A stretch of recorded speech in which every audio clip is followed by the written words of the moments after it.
नमस्कार, मी दिनेश कांजी. आपण बघताय न्यूज डंका. डोनाल्ड ट्रम्प अमेरिकेचे दुसऱ्यांदा राष्ट्राध्यक्ष झाले आणि सत्तेची सूत्र आल्या आल्या त्यांची मानसिकता बहुधा अशी असावी की आता आपल्याला जग बदलायचं आहे. आता जग जर बदलायचं असेल तर त्याची सुरुवात त्यांना अमेरिकेपासून करणं भाग होतं आणि त्यामुळे सत्तेची सूत्र स्वीकारल्यानंतर त्यांनी जुने निर्णय सगळे भंगारात काढायला सुरुवात केली, मोडीत काढायला सुरुवात केली. त्याच्यामध्ये एक महत्त्वाचा निर्णय ग्रीन एनर्जीच्या संदर्भात सुद्धा होता. डोनाल्ड ट्रम्प यांच्यापूर्वी जे डेमोक्रॅट्स सत्तेवर होते त्या डेमोक्रॅट सरकारने ग्रीन एनर्जीला प्राधान्य दिलं होतं आणि ग्रीन एनर्जीचा पसारा वाढावा म्हणून ग्रीन एनर्जी निर्माण करणाऱ्या कंपन्यांना मोठ्या प्रमाणात अनुदानं दिली होती. ट्रम्प यांनी सत्तेवर आल्या आल्या ही सगळी अनुदानं एकतर रद्द केली किंवा कमी तरी केली. परंतु आता अमेरिकेतल्या ज्या बड्या कंपन्या आहेत त्या ट्रम्प यांच्या धोरणांच्या विपरीत पावलं उचलताना दिसत आहेत. अल्फाबेट ही गुगलची पॅरेंट कंपनी, या कंपनीने इंटरसेक्ट पॉवर ही एक मोठी कंपनी ताब्यात घेतलेली आहे. ही कंपनी ग्रीन एनर्जीच्या क्षेत्रामध्ये काम करते. गुगल जगभरामध्ये डेटा सेंटर निर्माण करते. अमेरिकेमध्ये सुद्धा मोठी मोठी डेटा सेंटर निर्माण केली जात आहेत आणि या डेटा सेंटरसाठी भविष्यामध्ये ऊर्जेची गरज मोठ्या प्रमाणामध्ये भासणार आहे आणि ही गरज भागवण्यासाठी ग्रीन एनर्जीकडे या कंपन्या बघतायत आणि त्याचाच एक भाग म्हणून गुगलने इंटरसेक्ट पॉवर ही कंपनी ताब्यात घेतलेली आहे. अमेरिकेकडे तेलाचे आणि गॅसचे विपुल असे साठे आहेत. सत्तेवर आल्या आल्या ट्रम्प यांनी घोषणा दिली होती ड्रिल ड्रिल बेबी, मोठ्या प्रमाणामध्ये तेलाचं उत्खनन करायचं, तेलाची विक्री करायची. अमेरिकेचं अर्थकारण जे सध्या प्रचंड दळमळत आहे त्या दळमळणाऱ्या अर्थकारणाला या तेलाचा आणि गॅसचा आधार द्यायचा ही ट्रम्प यांची योजना होती. ट्रम्प यांनी जाहीरपणे सांगितलं होतं की क्लायमेट पॉलिसी आणि ग्रीन एनर्जी हे या शतकातलं सगळ्यात मोठं स्कॅम आहे आणि ट्रम्प यांच्या या अशा प्रकारच्या घोषणेमुळे या क्षेत्रामध्ये काम करणाऱ्या ज्या कंपन्या होत्या त्या प्रचंड हादरल्या होत्या. या कंपन्यांचं भवितव्य काय असेल याच्यावर एक प्रश्नचिन्ह निर्माण झालं होतं. परंतु अमेरिकी कंपन्या आणि अमेरिकी जनता या ग्रीन एनर्जीलाच भविष्यातली ऊर्जा म्हणून बघतायत हे आता पुन्हा एकदा स्पष्ट झालेलं आहे. अल्फाबेटने इंटरसेक्ट पॉवर या कंपनीबरोबर जो करार केलेला आहे तो $4.75 बिलियन करार आहे. म्हणजे खूप मोठा करार आहे.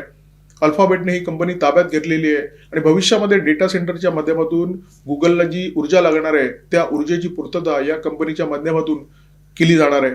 सध्याचं जग हे एआयचं जग आहे आणि एआय साठी खूप मोठ्या प्रमाणामध्ये डेटा सेंटरची आवश्यकता आहे. अमेरिकेमध्ये डेटा सेंटरची निर्मिती करणाऱ्या अनेक कंपन्या आहेत. या कंपन्या अमेरिकेमध्ये डेटा सेंटरची निर्मिती करतायत आणि जगभरातील अनेक देशांमध्ये डेटा सेंटरची निर्मिती करतायत. गुगलच्या डेटा सेंटरची निर्मिती अमेरिकेमध्ये सुरू आहे तशी ती भारतामध्ये सुद्धा सुरू आहे. भारतामध्ये $1.5 बिलियन गुंतवणूक करण्याची घोषणा गुगलने अलीकडेच केलेली आहे आणि ही जी गुंतवणूक आहे ती डेटा सेंटरसाठीच केली जाणार आहे. अमेरिकेमध्ये डेटा सेंटरची संख्या झपाट्याने वाढते आणि या डेटा सेंटरसाठी भविष्यामध्ये अमेरिकेच्या एकूण ऊर्जेच्या 7 ते 8% ऊर्जा वापरली जाईल अशा प्रकारची शक्यता आहे आणि हा जो आकडा आहे तो खूप मोठा आकडा आहे. म्हणजे एका क्षेत्रासाठी जर तुमच्या देशाच्या ऊर्जेपैकी 8% ऊर्जा वापरली जाते तर त्याचं प्रमाण किती मोठं असेल हे लक्षात घ्या आणि त्या दृष्टीने या कंपन्या आता पावलं उचलतायत. या कंपन्या प्रयत्न करतायत की ऊर्जेसाठी आपलं अवलंबित्व अन्य कोणावर नसून आपण या बाबतीत पूर्णपणे स्वावलंबी असावं आणि त्या दृष्टीने गुगलने हे पाऊल उचललेलं आहे. इंटरसेक्ट पॉवर ही कंपनी ताब्यात घेतलेली आहे.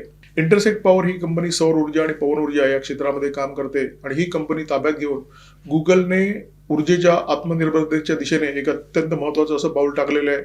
ज्या ज्या कंपन्या एआयच्या क्षेत्रामध्ये काम करतात, ज्या ज्या कंपन्या डेटा सेंटरच्या क्षेत्रामध्ये काम करतात त्यांना ऊर्जेच्या क्षेत्रामध्ये आत्मनिर्भर होणं भाग आहे. कारण डेटा सेंटरला जी ऊर्जा लागते ती खूप मोठ्या प्रमाणामध्ये लागते. रिलायन्स ही भारतीय कंपनी आहे, जामनगरमध्येही खूप मोठं डेटा सेंटर निर्माण करते आणि या डेटा सेंटरसाठी 3 गिगावॅट विजेची आवश्यकता आहे. ही गरज भागवण्यासाठी रिलायन्सने सुद्धा सौर ऊर्जेचा मार्ग स्वीकारलेला आहे. जामनगरमध्येच 3 गिगावॅट पर्यंत ऊर्जेची निर्मिती होईल अशा प्रकारची व्यवस्था रिलायन्सने केलेली आहे एका मोठ्या सोलर पॉवरच्या माध्यमातून. गुगलचे सीईओ सुंदर पिचाई यांनी इंटरसेक्ट ही कंपनी अल्फाबेटने ताब्यात घेतली अशा प्रकारची माहिती जाहीर केलेली आहे. आर्टिफिशियल इंटेलिजन्स हा आजच्या घडीचा परवलीचा शब्द आहे आणि हा असा अल्लाउद्दीनचा चिराग आहे जो ताब्यात आल्यानंतर आपण जगावर राज्य करू शकू अशा प्रकारची स्वप्न जगातल्या सगळ्या महत्त्वाच्या देशांना पडलेली आहेत आणि अर्थात अमेरिका ही जागतिक महासत्ता आहे. चीन जागतिक महासत्ता बनण्याची स्वप्न बघतायत. हे दोन्ही देश आर्टिफिशियल इंटेलिजन्सच्या क्षेत्रामध्ये जबरदस्त चुरशीची स्पर्धा करताना दिसत आहेत. जर तुम्हाला आर्टिफिशियल इंटेलिजन्सच्या क्षेत्रामध्ये पुढे जायचं असेल तर तुमच्याकडे मोठ्या संख्येने डेटा सेंटर हवी, कारण डेटाशिवाय आर्टिफिशियल इंटेलिजन्स अस्तित्वात येऊ शकत नाही आणि त्यामुळे डेटाची जी बाजारपेठ आहे ती ताब्यात घेण्यासाठी जगभरातील सगळे समर्थ देश प्रयत्न करताना दिसत आहेत. आणि डेटाची बाजारपेठ जर तुम्हाला ताब्यात घ्यायची आहे, जर तुमच्या ताब्यात डेटा असावा अशी तुमची अपेक्षा आहे, तर डेटा सेंटरला कोणताही पर्याय नाही आहे. आणि म्हणून जगभरामध्ये ज्यांना ज्यांना शक्य आहे त्या त्या देशामध्ये डेटा सेंटरची झपाट्याने निर्मिती करण्याचं काम सुरू आहे. आणि हे डेटा सेंटर जगात भविष्यामध्ये निर्माण होणाऱ्या एकूण ऊर्जेपैकी एका मोठ्या ऊर्जेचा वापर करणार आहे, ही बाब अत्यंत स्पष्ट आहे. भविष्यातलं जे जग आहे ते एआयचं जग असेल आणि या जगावर पूर्णपणे पगडा असेल एआय केंद्रित अर्थकारणाचा. गुगलने इंटरसेक्ट पॉवर ही कंपनी ताब्यात घेतली याचा अर्थ तुम्ही समजून घेण्याची गरज आहे. डेटा सेंटरसाठी भरपूर प्रमाणामध्ये ऊर्जा लागते, ही बाब सत्य आहे. या ऊर्जेची पूर्तता व्हावी म्हणून गुगलने इंटरसेक्ट ही कंपनी ताब्यात घेतली. परंतु या डेटा सेंटरच्या निर्मितीसाठी तुम्हाला भरपूर प्रमाणामध्ये तांबं सुद्धा लागतं. तर भविष्यामध्ये या ज्या एआय कंपन्या आहेत या डेटा सेंटरसाठी जे जे घटक लागतील त्या त्या क्षेत्रातल्या सगळ्या कंपन्या ताब्यात घेणार की काय, अशा प्रकारची एक शंका गुगलच्या या पावलामुळे निर्माण झालेली आहे. सर्वसाधारणपणे भारतीय कंपन्या युरोपातील किंवा अमेरिकेतील कंपन्यांचं अनुकरण करतात, अशा प्रकारचं चित्र आपण पाहत आलेलो आहे. परंतु भारत बदलतोय.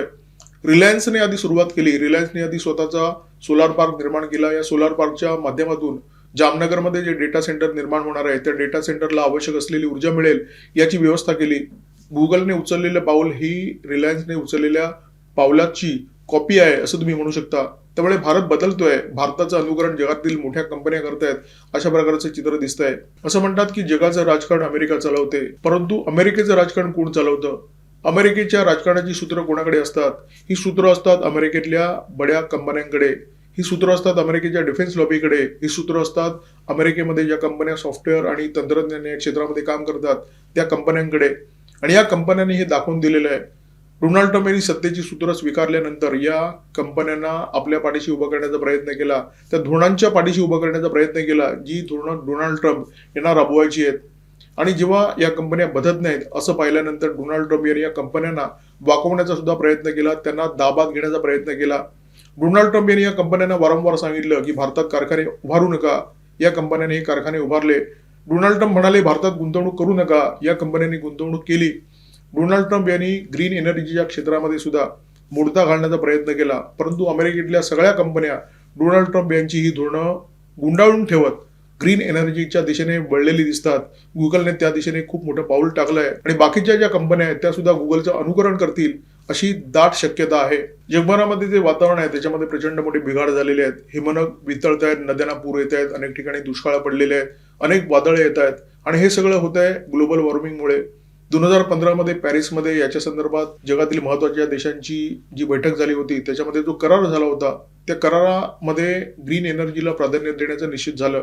भारताने या क्षेत्रामध्ये खूप मोठी मजल मारलेली आहे. 2030 पर्यंत भारताने 500 गिगावॅट पर्यंत क्लीन एनर्जी निर्माण करण्याचं ध्येय ठेवलेलं आहे. त्याच्यामध्ये सोलार एनर्जीचा जो वाटा आहे तो साधारण 285 गिगावॅट इतका असेल. पॅरिसच्या करारामध्ये हे निश्चित झालेलं, परंतु डोनाल्ड ट्रम्प यांनी ते मनावर घेतलं नाही, कारण त्यांना पर्यावरणापेक्षा पैसा महत्वाचा आहे. भारताने मात्र या क्षेत्रामध्ये अत्यंत प्रामाणिकपणे काम सुरू केलेलं आहे. भारताने 2030 पर्यंत 500 गिगावॅट पर्यंत अशा ऊर्जेची निर्मिती करण्याचं लक्ष ठेवलं आहे जी निर्मिती तेल आणि गॅसपासून होणार नाहीये, जी क्लीन एनर्जी असेल, जी ग्रीन एनर्जी असेल.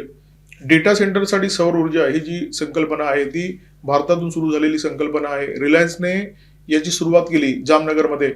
आता त्याच संकल्पनेवर गुगल सुद्धा चालताना दिसत आहे. म्हणजे भविष्यामध्ये एआयच्या संदर्भात जो काही विकास होईल, डेटा सेंटरची निर्मिती होईल, ती निर्मिती करताना ग्रीन एनर्जीचा पर्याय या बड्या कंपन्यांनी स्वीकारलेला दिसतोय आणि जगाच्या दृष्टीने ही अत्यंत महत्वाची बाब आहे. या व्हिडिओमध्ये तुर्तास इथेच थांबतोय. व्हिडिओमध्ये माझ्यासोबत होते cameraman Omkar Bhagwat, video editor Ajay Shelke. Video जर आवडला असेल तर लाईक करा, शेअर करा, कॉमेंट बॉक्समध्ये व्यक्त व्हा, सबस्क्राईब करा न्यूज डंका आणि सोबत सबस्क्राईब करा बीज डंका सुद्धा. नमस्कार, धन्यवाद.